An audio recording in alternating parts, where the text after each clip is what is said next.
But City Hall does not represent that diversity. Look at the department heads. Pull them up. Google them. Look at who's running the city of Houston. It's not the Asian community. The Hispanic community is severely underrepresented. So let's practice what we're so proud of. It was yet another key moment in the Fox 26 mayoral debate when John Whitmire called out an ethnic imbalance among the city's senior leadership team, alleging Latinos and Asians had been shortchanged by Sylvester Turner to the distinct advantage of African Americans.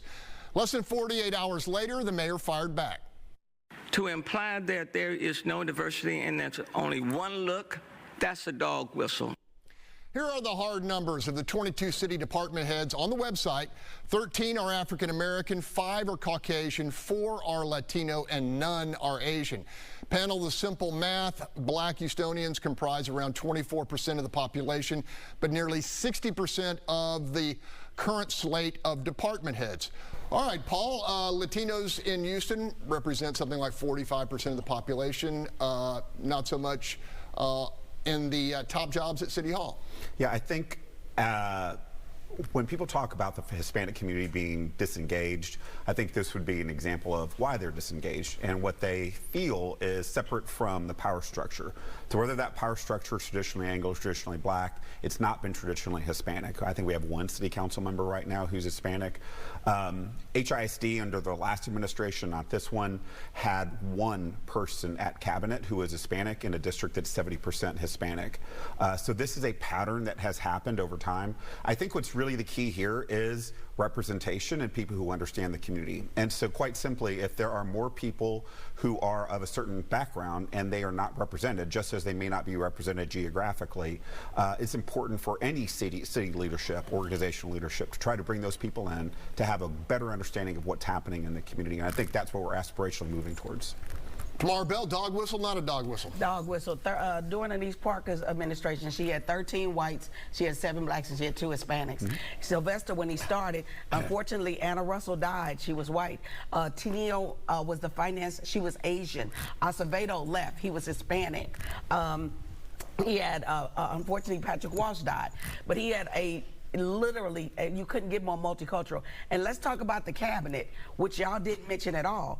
And let's start with the person who said this. I visited Senator Whitmire's office, which nobody chose to talk about his staff. I saw 1 black and the rest was all white. Now, you want to talk about what diversity looked like?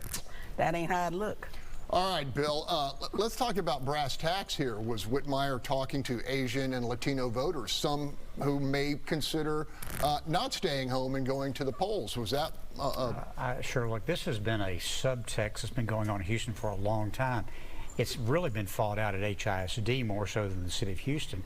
But there's a competition between the Hispanic community and the African American community for jobs and contracts and all that. And the Hispanic communities felt like they've been shortchanged for a long time. And so even though both of those groups tend to vote Democratic, there's a lot of tension and competition between them for these various things that government hands out.